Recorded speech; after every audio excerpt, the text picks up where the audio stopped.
Hello everyone, स्वागत है आपका आज के इस सेशन में। इस वीडियो में हम एसएससी सीजीएल 2022 प्रीलिम्स में जितने भी इडियम से रिलेटेड क्वेश्चंस पूछे गए थे उनको वन बाय वन डिस्कस करने वाले हैं। तो आइए शुरू करते हैं।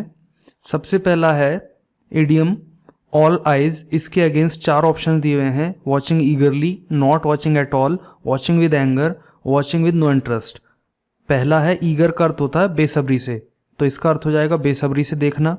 दूसरा है बिल्कुल भी नहीं देखना। तीसरा है क्रोध के साथ देखना। और चौथा है वॉचिंग विद नो इंटरेस्ट, यानी कि बिना किसी रुचि के देखना। देखिए ऑल आइज का मतलब क्या होता है वो समझ लेते हैं सबसे पहले। बी ऑल आइज एक इडियम है जिसका मतलब होता है टू वॉच समवन और something with a lot of interest, यानी कि किसी वस्तु अथवा व्यक्ति को देखना किसके साथ, बहुत ज्यादा रुचि के साथ। अब मतलब तो है इसका रुचि के साथ देखना, लेकिन ऑप्शन 4 कह रहा है नो इंटरेस्ट, तो ये गलत हो जाएगा। एंगर से तो मतलब ही नहीं है। बिल्कुल भी नहीं देखना, वो भी गलत हो जाएगा। तो जो मोस्ट अप्रोप्रिएट मीनिंग रहने वाला है ये रहेगा वॉचिंग ईगरली, बेसब्री के साथ या उत्सुकता के साथ देखना। Option first is the correct answer. Next देखते हैं लाइक अ केक वॉक। पहला ऑप्शन दिया हुआ है एक्टिव, यानी कि सक्रिय। दूसरा है प्लीजेंट एक्सपीरियंस, यानी कि आनंददायक अनुभव। तीसरा है स्मूथ सरफेस, यानी कि चिकनी सतह। और चौथा है इजी टास्क, यानी कि आसान काम। अब देखिए जो एसएससी है वो एक कोई ना कोई ऑप्शन इस तरह का देती है जो बिल्कुल ही मीनिंग होता है। जैसे कि केक वॉक है, केक है, स्मूथ रहता है और स्मूथ सरफेस, तो इसका इस तरह से मतलब नहीं होता। ठीक है, अगर आपको पता है कि लाइक अ केक वॉक होता है आसान काम, तब आप समझ जाएंगे कि option 4 is the correct answer. अब देखते हैं अगला क्वेश्चन। इन व्हील एंड वो। देखिए सबसे पहले व्हील और वो का मतलब जान लेते हैं। व्हील का अर्थ होता है फायदा या फिर सुख, और वो का अर्थ होता है दुख, यानी कि सुख और दुख में इसका मतलब होता है। अब देखते हैं इन हैप्पीनेस एंड गुड टाइम्स, दोनों ही एक ही चीज है, सुख में और अच्छे समय में एक ही बात है। इन सैड एंड ग्लूमी डेज, ये भी एक ही बात है कि बुरे, दुखी और दुखदायक दिनों में। तीसरा है इन प्रोस्पेरिटी, यानी कि सुख में, और एडवर्सिटी यानी कि दुख में। हाँ ये हो सकता है, लेकिन फिर भी फोर्थ देख लेते हैं इन डेस्पेयर एंड फेलियर।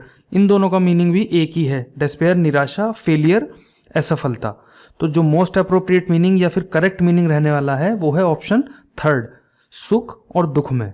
ठीक है, नेक्स्ट देखते हैं। इडियम है ए ग्रीन हॉर्न। ए ग्रीन हॉर्न का मतलब होता है अनुभवहीन व्यक्ति। अब अनुभवहीन से कौन सा जो मैच कर रहा ऑप्शन वो देख लेते हैं। स्किल्ड होता है कुशल आदमी, अनुभवहीन और कुशल तो एक दूसरे के बिल्कुल अपोजिट हैं। क्लेवर चालाक आदमी। तीसरा अनएजुकेटेड आदमी, यानी कि अशिक्षित व्यक्ति। और चौथा है इनएक्सपीरियंस पर्सन। तो 4th is the most appropriate meaning of the given idiom. Next देखते हैं बैग एंड बैगेज। इसका मतलब होता है बोरिया बिस्तर। तो फर्स्ट ऑप्शन है with all of one's possessions, यानी कि एक व्यक्ति के पास जितना भी कुछ है उन सबके साथ में। इसका मतलब बोरिया बिस्तर हो जाता है। फिर भी आगे देख लेते हैं विद बर्डन, बोझे के साथ। विदाउट एनी एम, बिना किसी लक्ष्य के। और विदाउट हैप्पीनेस, बिना किसी खुशी के। तो option first is the correct meaning. Bag and baggage का तो हमें पता ही है बोरिया बिस्तर, तो जो सही मीनिंग निकल रहा है वो निकल रहा है ऑप्शन फर्स्ट का। नेक्स्ट देखते हैं select the most appropriate meaning of the underlined idiom. इसका आपको मीनिंग बताना है। कोल्ड ब्लड का मतलब होता है इन अ काम and deliberate way rather then in anger और सेल्फ डिफेंस। बहुत शांति से और जानबूझकर, ना कि गुस्से में या फिर सेल्फ डिफेंस में। जो मर्डर बहुत शांति से और सूझबूझ के प्री प्लानिंग के साथ होता है उसको बोलते हैं कोल्ड ब्लडेड। या कोई भी काम अगर हो रहा है बहुत शांति से हो रहा है और उसका प्री प्लान्ड है, वो पहले से प्लान किया जा चुका है उसके बारे में, उसको बोलते हैं कोल्ड ब्लड। ऑप्शन फर्स्ट कहता है व्हेन ब्लड वाज कोल्ड, यानी कि जब खून ठंडा था। डेलिबरेटली, जानबूझकर। रिग्रेटफुली, जिस चीज का हमको दुख हो कि हमने ये गलत कर दिया। ठीक है, इन कोल्ड वेदर, यानी कि ठंडे मौसम में। तो जो मोस्ट अप्रोप्रिएट मीनिंग है वो बनता है option second, deliberately. He was murdered deliberately, जानबूझकर उसका या प्री प्लान तरीके से उसका खून किया गया था। नेक्स्ट देखते हैं a skeleton in the cupboard. Cupboard होता है अलमीरा और स्केलेटन होता है कंकाल। तो किसी के कबर्ड में अगर कोई कंकाल है तो ऐसी चीज मानी जाती है। इसका अर्थ ये होता है कि उसका कोई ऐसा सीक्रेट है उसके पास में जो वो दुनिया को नहीं दिखाना चाहता, उसके लिए यूज किया जाता है ए स्केलेटन इन द कबर्ड। अब ऑप्शन देख लेते हैं कौन सा मोस्ट अप्रोप्रिएट होता है इसके लिए। A popular fact to be kept secret, एक बहुत ही पॉपुलर फैक्ट जिसको कि सीक्रेट रखा जाना है। ठीक है, आगे देख लेते हैं। ए popular fact which is not hidden, एक ऐसा पॉपुलर फैक्ट जो कि हिडन नहीं है। और तीसरा, an embarrassing fact not to be kept secret, एक ऐसा शर्मिंदा करने वाला तथ्य है जिसको कि सीक्रेट यानी कि छुपाकर नहीं रखना है। और an embarrassing fact to be kept secret यानी कि एक ऐसा शर्मिंदा करने वाला तथ्य है जिसको कि छुपाकर रखा जाना है। अब आप खुद सोचो कौन सा मोस्ट अप्रोप्रिएट मीनिंग होना चाहिए इसका। Option 4 is the correct answer. मैंने आपको बता ही दिया है, कोई ऐसी चीज जिसको के कोई व्यक्ति नहीं चाहता कि वो बाहर समाज में आए, उसके लिए ए स्केलेटन इन द कबर्ड का यूज किया जाता है। नेक्स्ट देखते हैं, फ्लाई इनटू अ पैशन। देखिए इस ईडियम के माध्यम से आप ये समझिए कि एसएससी कैसे मैनिपुलेट करती है अपने क्वेश्चंस को। जो रेगुलरली या फिर पॉपुलरली यूज किया जाने वाला ईडियम है वो है फ्लाई इनटू अ रेज। ठीक है, जिसका मतलब होता है बिकम सडनली और वायलेंटली एंग्री, यानी कि अचानक से या फिर बहुत गुस्सैल तरीके से बिहेव करना। ठीक है, अब रेज का जो सिनोनिम होता है वो होता है पैशन, सेम है मीनिंग दोनों का। तो इन्होंने फ्लाई इनटू अ रेज के स्थान पर कर दिया है फ्लाई इनटू अ पैशन, जिसका मीनिंग भी वही है। तो देख लेते हैं ऑप्शन कौन सा सूट करता है। टू बिकम एग्रेसिव ऑफन, प्राय यानी कि कभी कभार बहुत ज्यादा एग्रेसिव हो जाना। टू बिकम एंग्री सडनली, अचानक गुस्सा हो जाना। टू बी ऑलवेज एंग्री, हमेशा गुस्सा रहना। To be aggressive at times, समय समय पर गुस्सा रहना। तो जो मोस्ट अप्रोप्रिएट रहने वाला है वो रहेगा सडनली से रिलेटेड जो आपका ऑप्शन है, क्योंकि हमने पढ़ा है कि जो to fly into a rage का मतलब होता है कि अचानक से और वायलेंटली गुस्सा हो जाना। तो option second is the correct answer. Next देखते हैं, ब्रेक द आइस, इसका मतलब होता है चुप्पी तोड़ना, यानी कि आप किसी पार्टी वगैरह में गए हैं, वहाँ सभी नए लोग बैठे हुए हैं, आप किसी को जानते नहीं है। अब बात कैसे शुरू करी जाए, तो जो भी सबसे पहले माहौल बनाएगा, जो भी सबसे पहले बातें शुरू करेगा वो करेगा ब्रेक द आइस, यानी कि चुप्पी तोड़ना। तो ऑप्शन देख लेते हैं, make people meeting first time feel more comfortable. ठीक है, यानी कि जो लोग पहली बार मिल रहे हैं उनको करना क्या कि वो और ज्यादा कंफर्टेबल फील करें। ठीक है, इसका मतलब तो ये है। दूसरा देखते हैं, दूसरा है make people meeting first time feel sad, दुखी फील करवाना उनको। तीसरा है make people meeting first time feel uncomfortable feel करवाना। Make people meeting first time feel more detached, अगर अटैच्ड होता तो ठीक भी था, डिटैच का मतलब होता और अलग थलग करवाना। ठीक है, तो तीनों ही नेगेटिव मीनिंग कन्वे कर रहे हैं, जबकि हमें पता है कि चुप्पी तोड़ना यानी कि माहौल बनाना है कि लोगों को और कंफर्टेबल करा जाए ताकि वो अच्छे से आपस में और बातचीत कर सकें। तो ब्रेक द आइस के लिए सबसे बढ़िया जो ऑप्शन रहने वाला है वो रहेगा ऑप्शन फर्स्ट। नेक्स्ट देखते हैं, बीट अराउंड द बुश, इधर उधर की बातें करना, मुद्दे की बात छोड़ करके इधर उधर की बातें करने के लिए यूज किया जाता है बीट अराउंड द बुश। अब ऑप्शन देखते हैं, avoid praising someone and demean, यानी कि किसी की प्रशंसा करना बंद करना या प्रशंसा ना करना और उसको बेइज्जती करना। ठीक है, avoid saying what you mean usually because it is not Sunny, यानी कि आपका जो मतलब है उसे कहने से परहेज करना क्योंकि सामान्यतः वो जो है फनी नहीं है। ठीक है, avoid using foul words to make someone uncomfortable, foul words होते हैं बुरे शब्द। ठीक है, अभद्र शब्द का यूज करना से परहेज करना, टू मेक समवन अनकंफर्टेबल। ठीक है, avoid the main point by taking in a roundabout way, round about मतलब गोल गोल बातें करना, जबकि मेन पॉइंट पे बात करने से परहेज करना। तो option fourth is the most appropriate answer. क्या होगा बीट अराउंड द बुश का? अवॉइड द मेन पॉइंट, जो मुख्य बात है उसको तो अवॉइड करना, क्या करना, talking in a roundabout way, गोल गोल बातें करना। चलिए नेक्स्ट देखते हैं, टू स्मेल अ रैट, इसका मतलब होता है दाल में काला होना। To learn the smell of a rat, एक चूहे की बदबू या चूहे की गंध सूंघना। To have reason to know the presence of a rat, एक चूहे की प्रेजेंस यानी कि एक चूहा उपस्थित है उसके बारे में जानना। To have reason to suspect, संदेह करने का कारण होना। To know the smell of a rat, एक चूहे की गंध कैसी होती है उसको जानना। तो ये पहला, दूसरा और चौथा तो कोई रेलेवेंट नहीं है, रैट से संबंधित है। रैट से अगर रैट का यूज यहाँ हुआ है तो इसका मतलब ये नहीं है कि रैट से ही संबंधित इसका मीनिंग होगा। मैंने आपको पहले ही बता दिया है, टू स्मेल अ रैट का मतलब होता है दाल में काला होना। तो option third is the correct answer. ठीक है, टू स्मेल अ रैट, दाल में काला होना। चलिए, फेयर एंड स्क्वायर का मतलब होता है ईमानदारी से। तो ईमानदारी से का जो मीनिंग बनेगा वो बनेगा ऑनेस्टली। गुड लुकिंग नहीं होगा, फेयर स्किन नहीं होगा, और बीइंग वेग, वेग होता है विच इज नॉट क्लियर, यानी कि जो साफ साफ ना हो, धुंधला हो, वो होता है वेग। तो option first is the correct answer. Next देखते हैं, सेंटेंस दिया हुआ है बीइंग एन आर्डेंट प्रोफेशनल, एक उत्साही पेशेवर होने की वजह से द लॉयर, जो वकील हैं, वो अपने ग्राहक हिज क्लाइंट हमेशा at an arm's length, and at an arm's length का मतलब होता है दूरी पर, एट अ डिस्टेंस, ठीक है। तो वो एक उत्साही पेशेवर है, इसलिए वो अपने क्लाइंट्स को एक दूरी पर, एक निश्चित दूरी पर रखता है, ठीक है। तो away from each other, under wraps, alert and prepared, और at a distance. Away from each other, एक दूसरे से दूर, under wraps, alert and prepare, या फिर एट अ डिस्टेंस। तो आप खुद सोचो, option fourth is the most appropriate meaning of the given idiom. अब नेक्स्ट देखते हैं, बियर द पाम का मतलब होता है बाजी मारना। बाजी तब आप मारेंगे जब आप किसी चीज में सफल होंगे, उसी को तो बाजी मारना बोला जाता है। तो बियर द पाम का जो मोस्ट अप्रोप्रिएट मीनिंग रहने वाला है to be a winner. Next देखते हैं, कट अ पुअर फिगर या फिर कट अ सॉरी फिगर, दोनों का मतलब होता है to put a bad impression. To put a bad impression का अर्थ हो जाएगा बुरा प्रभाव डालना। कट अ पुअर फिगर या फिर कट अ सॉरी फिगर का मतलब होता है to put a bad impression. Option third is the correct answer. Next देखते हैं, just add a bit of cheese to your pasta, अपने पास्ता में थोड़ा सा चीज मिला लो, and Bob's your uncle. Bob's your uncle का मतलब होता है something is easy to do और यूज, या फिर हिंदी में बोलें तो बन गया तुम्हारा काम, ठीक है। तो अपना पास्ते पर जरा सा चीज मिला लो, जरा सा चीज लगा लो, और बन गया तुम्हारा काम। रीना ने मुझे सजेस्ट किया, Reena suggested me over the dinner last night. Option देख लेते हैं, इट रूइंस एवरीथिंग, ये सब कुछ खराब कर देता है। It becomes easily and quickly achievable, ये आसानी से और तेजी से प्राप्त करने वाला हो जाता है।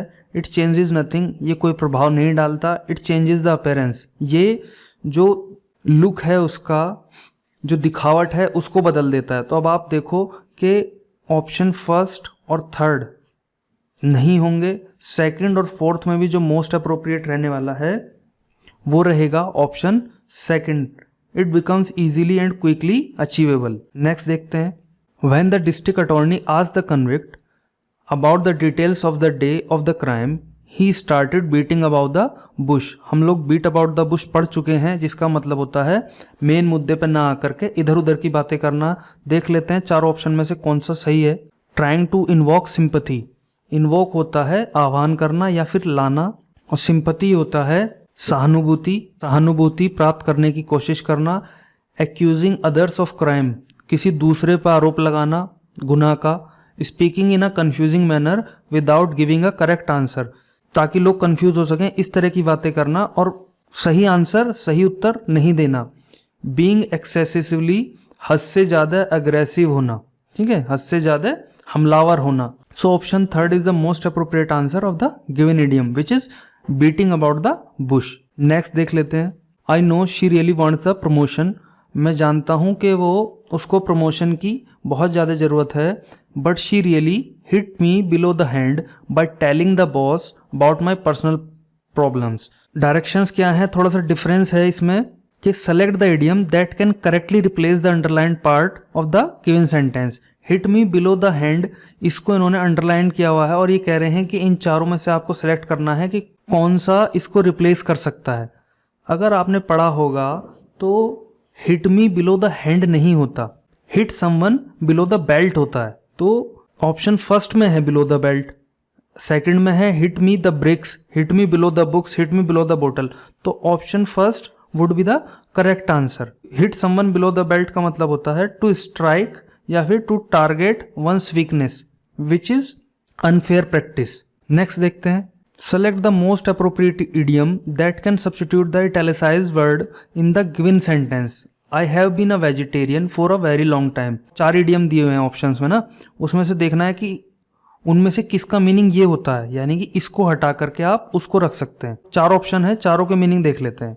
Duck in the thunderstorm, looking hopelessly sad, अगर कोई बत्तख किसी तूफान में फंसी हुई है तो इसका मतलब ये हो जाएगा कि वो बहुत ज़्यादा निराशावादी तरीके से दुखी दिखाई दे रही है, ठीक है। तो इसका मतलब तो ये ए वेरी लॉन्ग टाइम तो नहीं होता, तो ये तो गलत हो जाएगा। सेकंड देखते हैं, donkeys years a very long time, हाँ ये सही है, लेकिन फिर भी जानकारी के लिए हम थर्ड और फोर्थ भी देख लेते हैं। डमोक्लस स्वॉर्ड होता है एन इम्पेंडिंग डेंजर, यानी कि आने वाली तबाही को बोलते हैं डमोक्लस स्वॉर्ड। चौथा है die in harness, to die while still working, यानी कि जब आप ड्यूटी पे हों या फिर कोई ड्यूटी कर रहा है और तब उसकी मृत्यु हो जाना, तो डाई इन हार्नेस तब उस स्थिति में यूज किया जाता है। तो option second is the most appropriate answer. Next देखते हैं, इसमें भी सेम ही है कि एक फ्रेज दिया हुआ है, ए ग्रेव एरर, एक बहुत बड़ी भूल, ग्रेव होता है बहुत बड़ी, एरर भूल या गलती। तो एक ग्रेव एरर के लिए आपको देखना है, चार ऑप्शंस दिए हुए हैं, चारों में अलग अलग इडियम्स दिए हुए हैं। पहले तो उन्हीं इडियम्स के मीनिंग देख लेते हैं।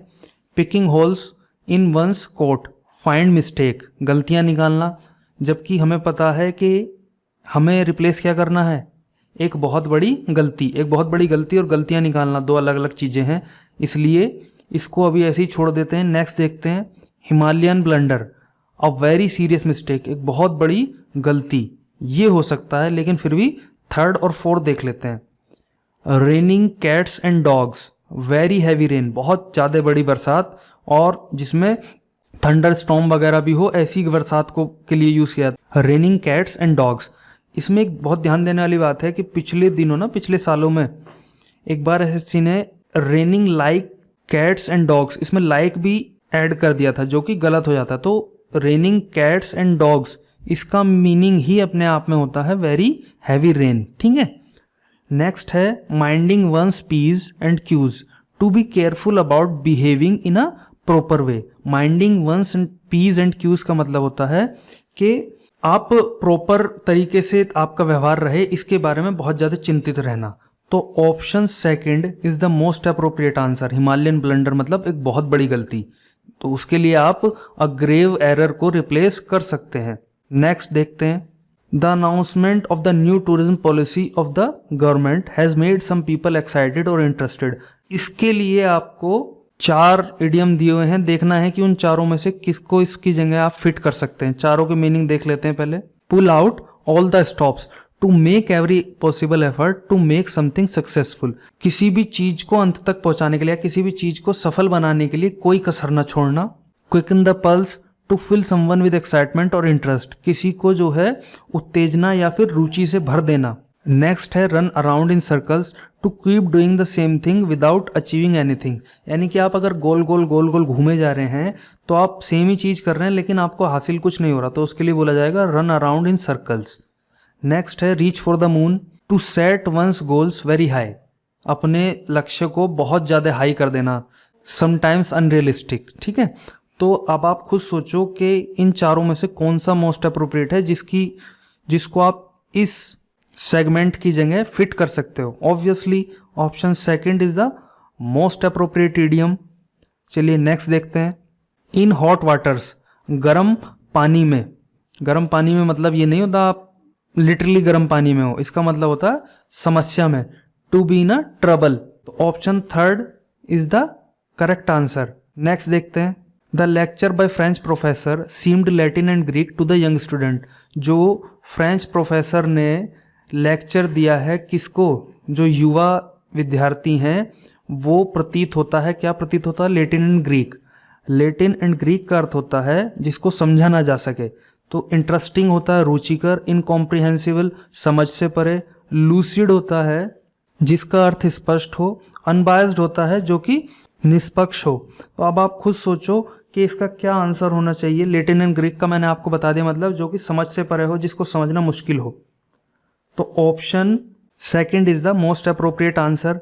चलिए नेक्स्ट देखते हैं, some people still feel that they have very little freedom to be innovative in their work, कुछ लोग अभी भी ऐसा महसूस करते हैं कि उनको मिलती है बहुत कम स्वतंत्रता, किस चीज़ में, कि वो अपने काम में इनोवेटिव हो सके। इनोवेशन होता है नवाचार, और इनोवेटिव होगा कि उसको नए तरीके से कर सकें, अपने काम को ऐसी बहुत कम लोगों को स्वतंत्रता मिलती है। अब बात हो रही है बहुत कम स्वतंत्रता की। To make a pile, elbow room, an old lady, an old head on young shoulders. ये चारों ही इडियम हैं। पहले तो इन्हीं के मतलब देख लेते हैं, उसके बाद डिसाइड करेंगे कि कौन सा ऑप्शन सही रहेगा इसमें। टू मेक अ पाइल का अर्थ होता है make a lot of money. Freedom से और मनी से कोई मतलब है नहीं, तो इसको हटा देंगे। एल्बो रूम होता है enough space around you to feel comfortable. अब इसमें स्पेस की बात हो रही है, यानी कि पर्याप्त स्पेस, आपके चारों ओर उतना स्पेस ताकि आप कंफर्टेबल फील कर सकें। Next, N old lady. Old lady usually किसी की माँ या किसी की बहन या गर्लफ्रेंड वगैरह के लिए यूज़ किया जाता है। इंटरनेट तो यही कहता है। अब आपको कुछ और अगर कहीं मिले तो कमेंट में बता सकते हैं। नेक्स्ट है N old head on young shoulders, कि जवान कंधों पर एक बूढ़ा सिर। क्या इसका क्या मतलब होगा? समवन हु थिंक्स होना चाहिए था यहाँ, someone who thinks and talks like an older person who has more experience of life. एक ऐसा जवान व्यक्ति जो कि सोचता है और बातें करता है किसी बूढ़े आदमी की तरह जिसको के जीवन का ज़्यादा एक्सपीरियंस है। ठीक है, तो अब आप खुद सोचो इन चारों में मोस्ट अप्रोप्रिएट कौन सा रहने वाला है। Elbow room obviously is the most appropriate idiom.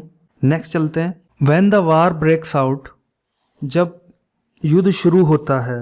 All the war mongering social media activist become yellow bellies. All the war mongering होता है युद्ध की ख्वाहिश रखने वाले या युद्ध भड़काने वाले। सोशल मीडिया के जो क्रांतिकारी हैं वो हो जाते हैं, क्या हो जाते हैं? येलो बेलीज। येलो बेलीज का अर्थ होता है कोवर्ड्स, कायर। ठीक है, तो option second is the correct answer. फिर भी जेलेट और स्केप्टिक का मतलब देख लेते हैं। जेलेट होता है फैनेटिक, कट्टरपंथी, और स्केप्टिक होता है someone who doubts the authenticity of something, जो कि किसी की सत्यता पर संदेह करे, वो होता है स्केप्टिक, संदेह करने वाला। और जेलेट होता है कट्टरपंथी। तो ये और ये तो होता ही नहीं, अपसेट स्टोमक का मतलब ही नहीं बनता। तो cowards is the correct answer. चलिए नेक्स्ट देखते हैं। ऑन द बॉल का अर्थ होता है to be quick, to understand and react to things, यानी कि बहुत जल्दी से समझ जाना और उसी के अनुसार चीज़ों के प्रति रिएक्ट करना। तो ऑन द बॉल का अर्थ अगर हम लोग बोलें टू बी अलर्ट, ये होगा यहाँ पर मीनिंग। इसका लिटरल मीनिंग तो ये होता है, लेकिन इसमें मोस्ट अप्रोप्रिएट आपको देखना है तो होगा ऑप्शन सेकंड। ए रोलिंग स्टोन गैदर्स नो मोस। एक रोलिंग स्टोन यानी कि लुढ़कता हुआ पत्थर, गैदर्स इकट्ठा करता है, क्या इकट्ठा करता है? नो मोस। मोस होता है शैवाल। आपने देखा होगा कि नमी वाले क्षेत्रों में पत्थरों के ऊपर एक हरी हरी काई जैसा जम जाता है, तो उसको बोला जाता है मॉस। ठीक है, तो जो लुढ़कता हुआ पत्थर है वो मॉस इकट्ठा नहीं कर सकता। तो इसका मतलब क्या होगा, आप खुद सोचो। ए person who does not settle in one place for a long time does not gain wealth, name और फेम। एक ऐसा आदमी जो एक स्थान पर लंबे समय के लिए नहीं टिकता, वो नहीं पाता या नहीं पा पाता वेल्थ, पैसा, नाम और फेम। ठीक है, इसका मतलब तो ये हुआ। ए person who does not settle anywhere, एक ऐसा व्यक्ति जो कहीं भी सेटल नहीं होता, फॉर अ शॉर्ट टाइम, छोटे समय के लिए, and is always searching for the gold, और हमेशा सोने की तलाश में रहता है। थर्ड होगा ए person who settles for a long time, एक आदमी जो लंबे समय के लिए सेटल या स्थापित हो जाता है या रुक जाता है, and leads a boring and useless life. चौथा, a person who settles for a short time, एक ऐसा आदमी जो थोड़े समय के लिए, अल्प समय के लिए रुकता है, and runs from place to place, और एक स्थान से दूसरे स्थान भागा फिरता है और अपनी जो स्वतंत्रता है, अपनी जो फ्रीडम है उसको एंजॉय करता है।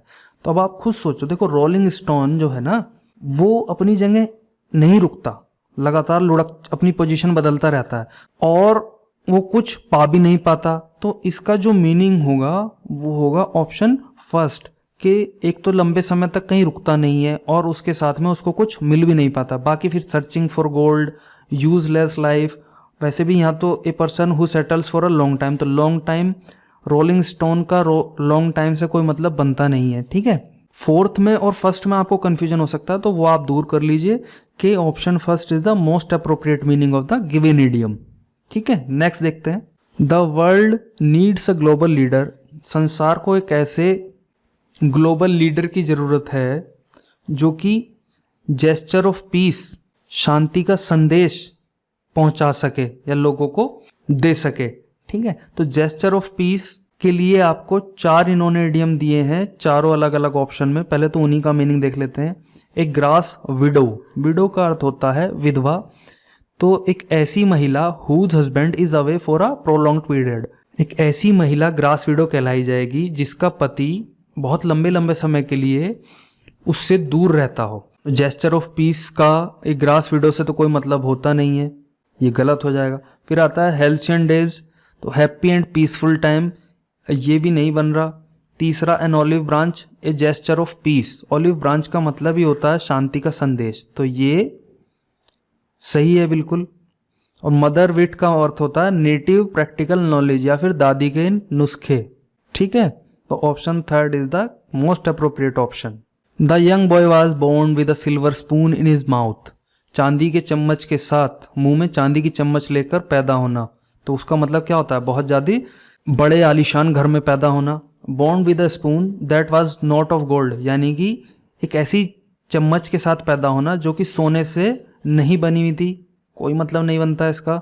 Born to not so riches parent, उतने ज़्यादा अमीर माँ बाप के यहाँ पैदा नहीं होना। Born to riches and luxury, विलासिता और अमीरियत में पैदा होना।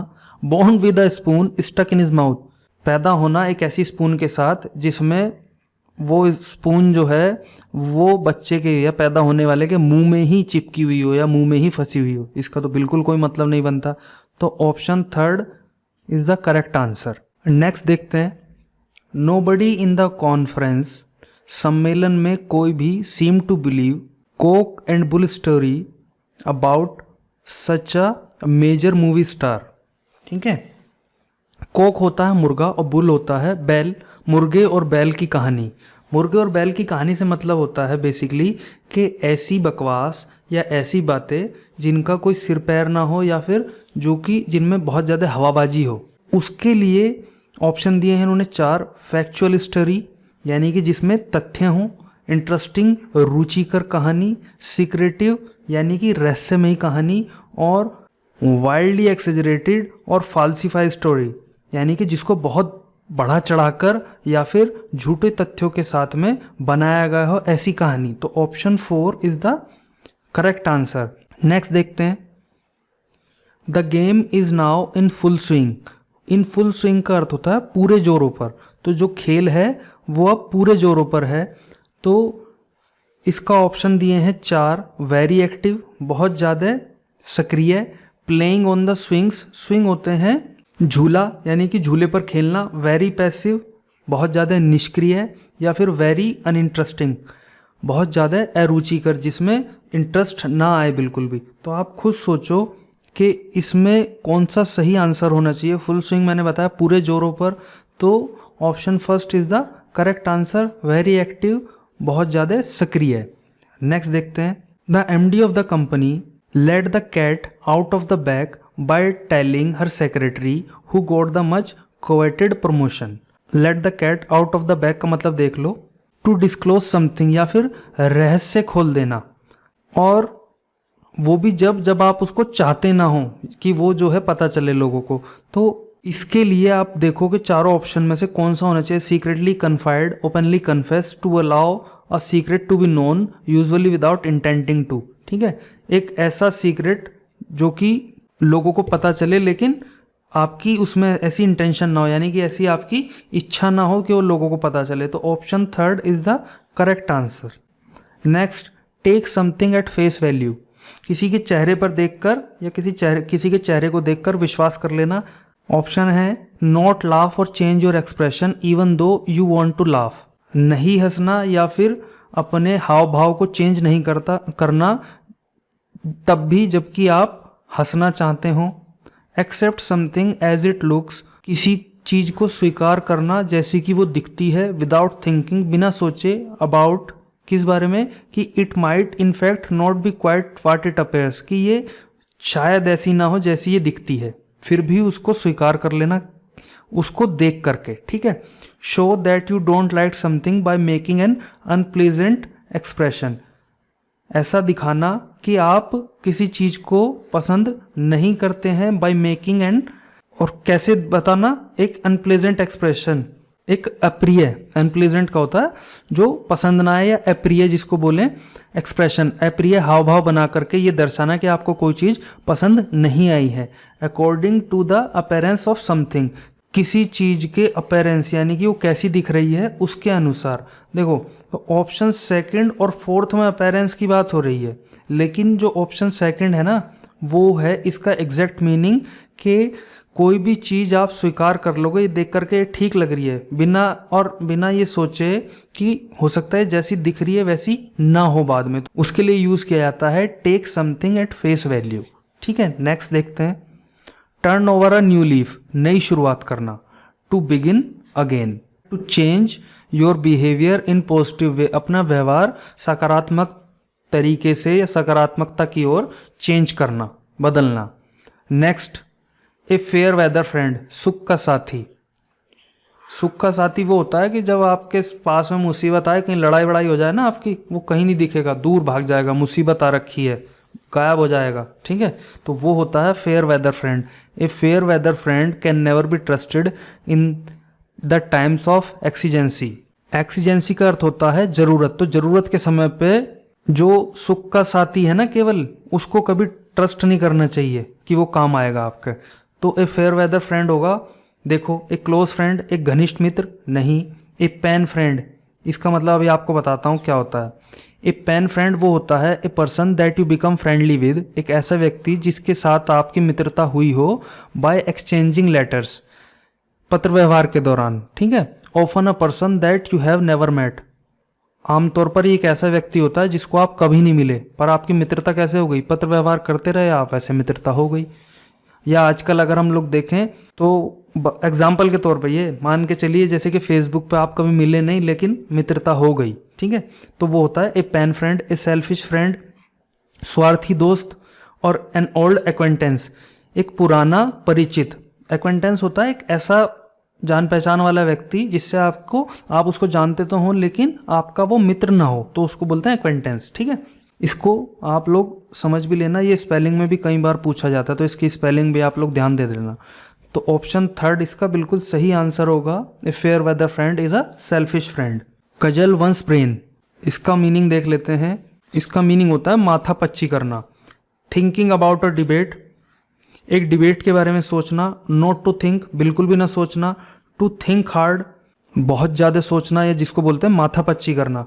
To overthink, overthink होता है किसी बात को बार बार सोचते रहना। माथा पच्ची करना और या फिर टू थिंक हार्ड और टू ओवर थिंक में पॉजिटिव और नेगेटिव का फ़र्क है कि ये तो पॉजिटिव सेंस में है कि भाई किसी बात को लेकर के आप विचार विमर्श कर रहे हो, अपना दिमाग लड़ा रहे हो। और ओवर थिंक है कि आप एक बात को वो हो या ना हो लेकिन उसके बारे में ही सोचते रहे हो, तो उसको बोलते हैं टू ओवर थिंक। तो जो इसका कजल वंस ब्रेन का सही मीनिंग रहेगा वो रहने वाला है टू थिंक हार्ड। नेक्स्ट देखते हैं, प्ले इट बाय ईयर, इसका मीनिंग होता है to decide how to deal with the situation as it develops rather than acting according to plans made earlier, यानी कि जो हालात बनेंगे उसी के हिसाब से काम करेंगे, ना कि उसके बारे में पहले से कोई प्लान बना लेना। उसको बोलते हैं प्ले इट बाय ईयर। ठीक है, तो अब आप देखो इसका मीनिंग है टू इम्प्रूव, सुधार करना, नहीं हो सकता। टू लिसन केयरफुली, सावधानी पूर्वक सुनना, नहीं हो सकता। To do something without special preparation, कुछ चीज़ शुरू करना बिना किसी विशेष तैयारी के, ये हो सकता है। टू प्लान, प्लान बनाना, योजना बनाना, ये भी नहीं होगा। तो option third is the most appropriate answer. Next देखते हैं, I bought some extra copies from the stationery shop, मैंने कुछ अतिरिक्त पुस्तकें, अतिरिक्त कॉपियाँ स्टेशनरी शॉप से खरीद ली थी। दे मे कम इन हैंडी ड्यूरिंग एग्जाम्स, वो एग्ज़ाम में कम इन हैंडी का अर्थ होता है काम आना। ठीक है, तो वो एग्ज़ाम के दौरान काम आ सकती हैं। कम इन हैंडी के लिए इन्होंने दिया है बी सोल्ड, बिक जाना, नहीं होगा। ब्रिंग लक, भाग्य लाना। कॉज ट्रबल, समस्या पैदा करना। Be useful, come in handy का ही अर्थ होता है, तो ये ही आपका सही आंसर होगा। On cloud nine, on cloud nine का हिंदी में अर्थ बोला जाता है सातवें आसमान पर। सातवें आसमान पर आप कब होते हैं, जब आप सबसे ज़्यादा खुश होते हैं, तो ऐसी स्थिति को बोला जाता है क्लाउड नाइन। तो ड्रीमिंग, सपने देखना। फ्लाइंग, उड़ना। फ्लोटिंग, तैरना। और वेरी हैप्पी, बहुत ज़्यादा खुश होना, जो कि है करेक्ट आंसर। ठीक है, third is the correct answer. Someone's heart is in the right place, किसी का दिल उसकी सही जगह पर होना। इसका मतलब ये होता है किसी की केवल गुड इंटेंशंस हैं, उसकी भावनाओं में बुराई नहीं है, वो किसी के बारे में बुरा नहीं सोचता, भले ही वो कभी कभार लोगों को डांट देता हो उनके भले के लिए, तो ऐसे व्यक्ति के लिए बोला जाता है कि उसका दिल उसके सही जगह पर है। तो ऑप्शन क्या क्या दिए हुए हैं? Share secret worries with someone else, कुछ गुप्त चिंताएं किसी के साथ शेयर करना नहीं होगा।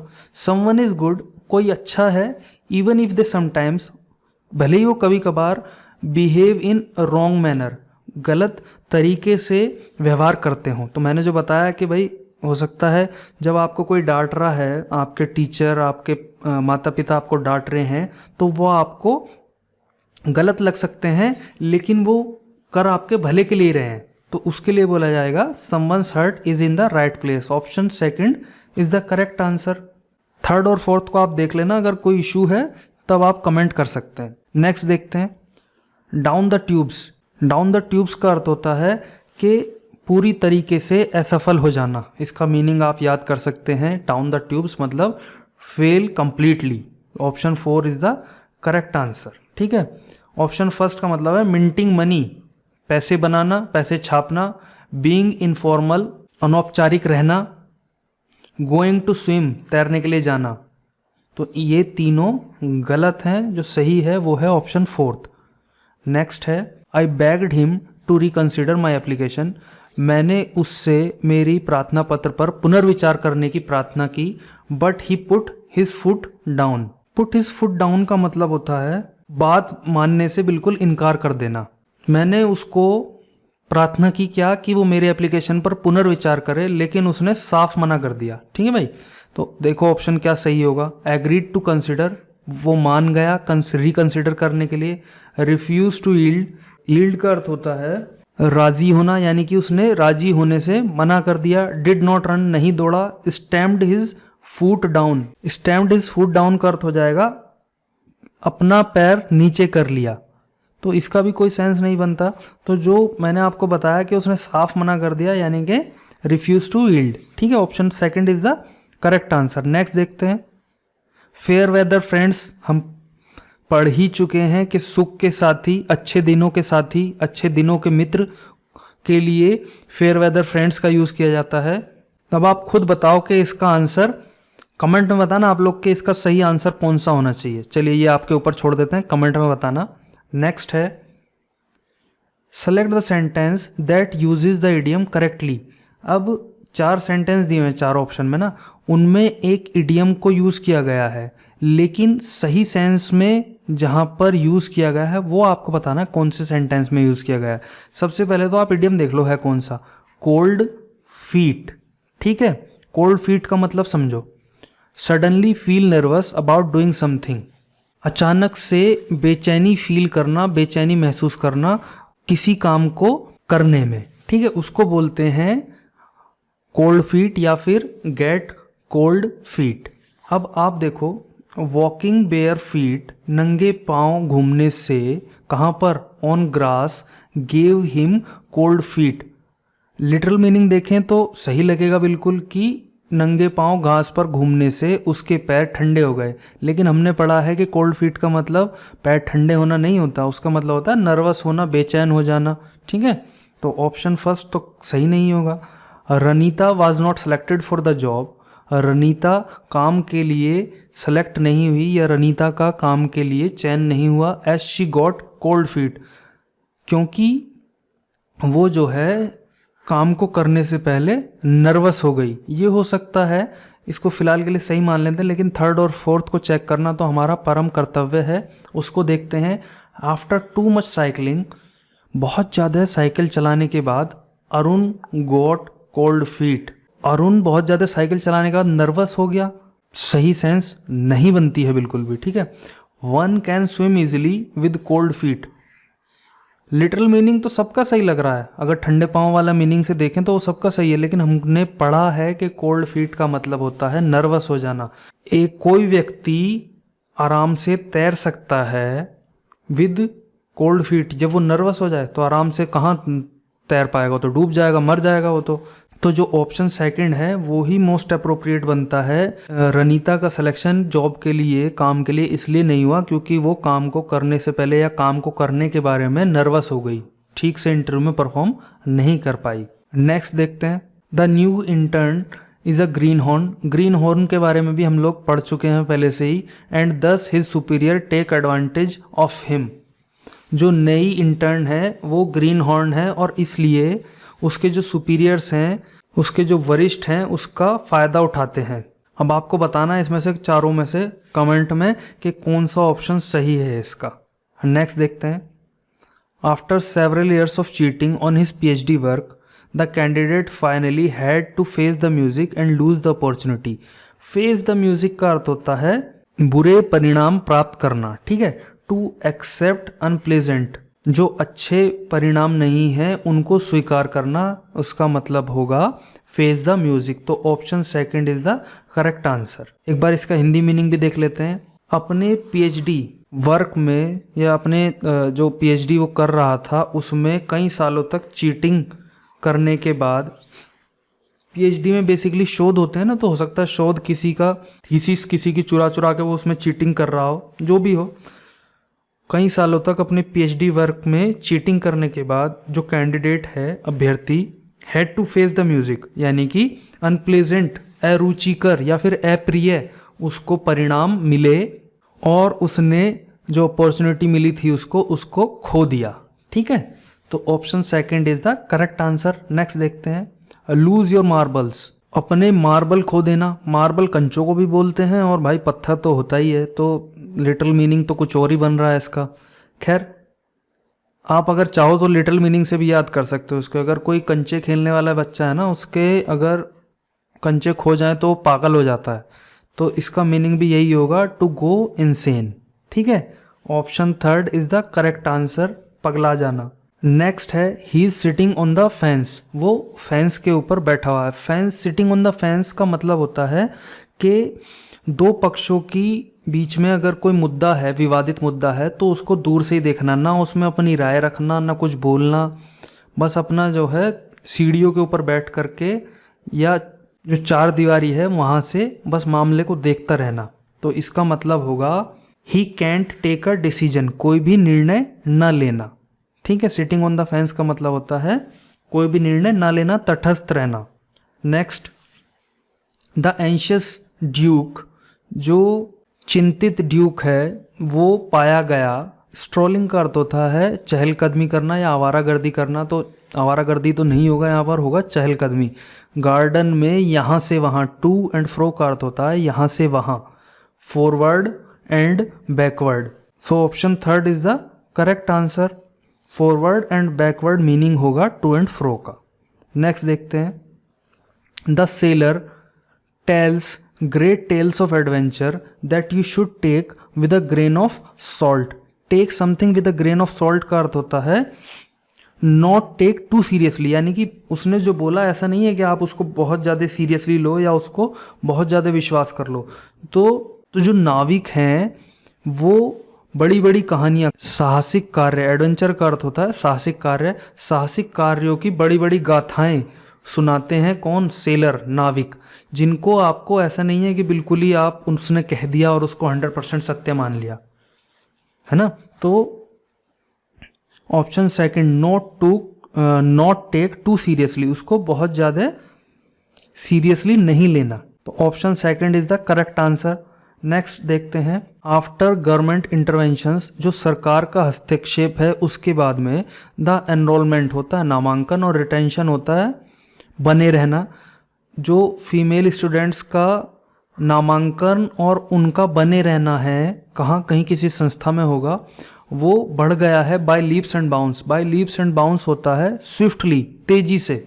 सो option first is the correct answer. आप इसको याद कर लीजिए, लीप्स एंड बाउंस का अर्थ होता है तेजी से, इंटरमिटेंटली का अर्थ होता है रुक रुक कर, ग्रेजुअली धीरे धीरे, और सिस्टमैटिकली, सिस्टमैटिक तरीके से अगर कोई चीज़ होती है तो उसको सिस्टमैटिकली बोला जाता है। नेक्स्ट, ईट हम्बल पाई, अपनी गलती स्वीकार करना। हिंदी में अगर बोलें तो आपने पढ़ा होगा नाक रगड़ना। विनम्रतापूर्वक, यानी कि जिंदगी जीना एक विनम्रता से भरी हुई जिंदगी जीना। पेन्यूरी का अर्थ होता है दरिद्रता, गरीबी, तो गरीबी में जीवन जीना। To enjoy life to the fullest, भरपूर तरीके से जीवन जीना। टू अपोलोजाइज हम्बली, विनम्रता पूर्वक माफी मांगना। तो ईट हम्बल पाई का जो मोस्ट अप्रोप्रिएट मीनिंग होगा वो होगा ऑप्शन 4। नेक्स्ट देखते हैं, let us know what you think. आप हमें बता दीजिए, हमें अवगत करा दीजिए व्हाट यू थिंक, कि आप क्या सोचते हैं in black and white. Black and white का अर्थ होता है इन राइटिंग, लिखित में आप हमें अवगत करा दीजिए कि आप क्या सोचते हैं। तो option second is the correct answer. Next देखते हैं, रेड टेप। रेड टेप बोलते हैं लाल फीताशाही।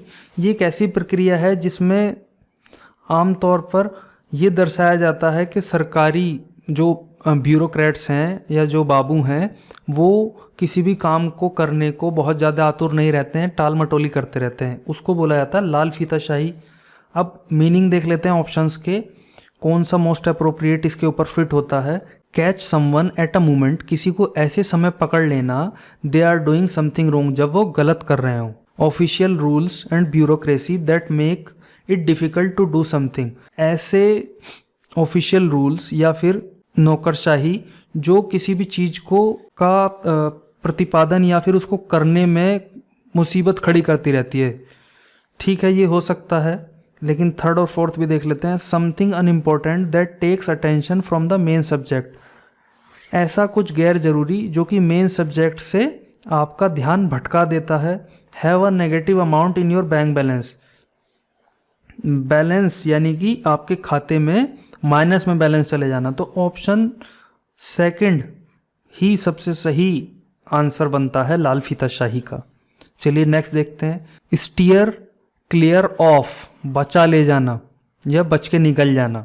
Show someone how to do a job और एक्टिविटी, किसी को बताना कि एक कोई काम या क्रिया कैसे की जाती है। Be mentally and physically exhausted, मानसिक और शारीरिक रूप से थक जाना। बी वेरी इजी, बहुत आसान होना।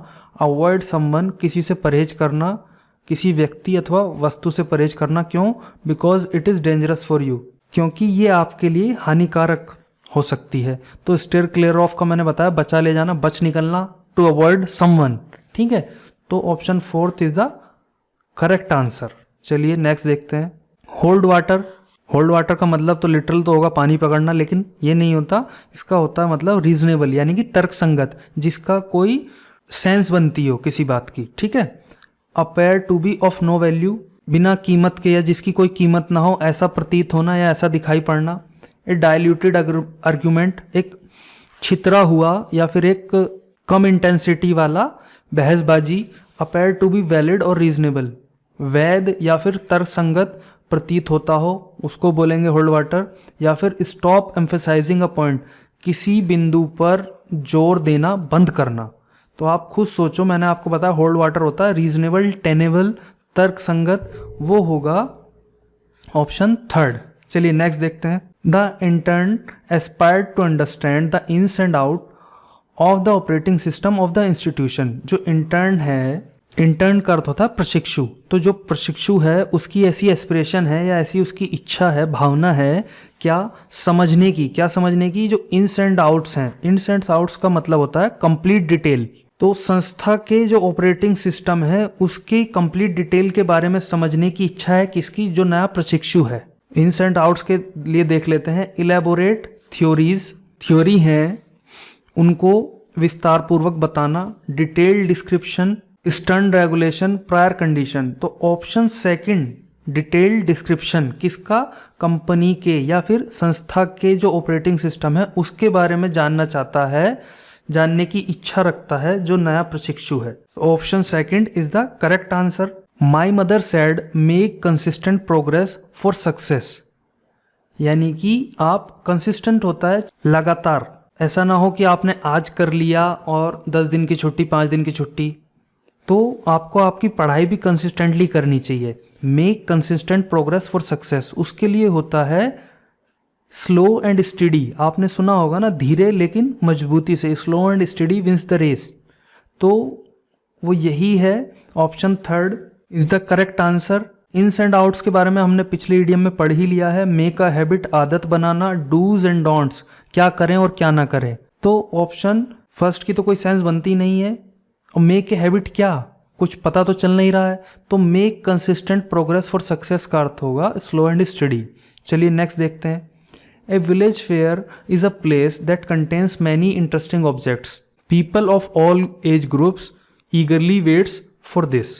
वेट्स नहीं, वेट। एक जो गांव का मेला होता है एक ऐसी जगह है जो कि बहुत ज़्यादा रुचिकर, जहाँ पर वस्तुएं देखने को मिलती हैं या जहाँ पर बहुत सारी रुचिकर वस्तुएं होती हैं। और people of all age groups, हर आयु वर्ग के लोग जो है ना वो इसका बहुत बेसब्री से इंतज़ार करते हैं। तो अब आपको दिया है ये रेड मैंने मार्क किया हुआ है, इसके लिए क्या आइडियम हो सकता है वो देखना है। पहला है Aladdin's cave, ivory tower, road to Damascus और जिवेल इन द क्राउन। चारों के मीनिंग देख लेते हैं फटाफट। अलादीन्स केव होता है a place filled with a great number and variety of, ये वैरायटी की स्पेलिंग इधर थोड़ा सा टाइपो हो गया है, इसको आप ए समझिए। वैरायटी ऑफ स्ट्रेंज और प्रीशियस आइटम्स, एक ऐसी जगह है जहाँ पर बहुत बड़ी संख्या में और बहुत बड़ी विविधता में भिन्न भिन्न प्रकार के जहाँ पर कीमती सामान हो, वो उस जगह को बोला जाता है अलादीन्स केव। अब नेक्स्ट देखते हैं ivory tower, a situation where you are separated from the problems of normal life. एक ऐसी अवस्था जहां आप जो आम जिंदगी है, जो डेली की आपकी ज़िंदगी है, वहाँ उसमें जो समस्याएं चल रही हैं उनसे आपको अलग कर दिया जाता है। And so don't have to worry about them, और इसलिए आपको उनकी चिंता करने की जरूरत नहीं पड़ती। हिंदी में एक शब्द इसके लिए कहा जाए तो एकांत। Road to Damascus, a life changing experience. और जेल इन द क्राउन का अर्थ होता है the most valuable part of something.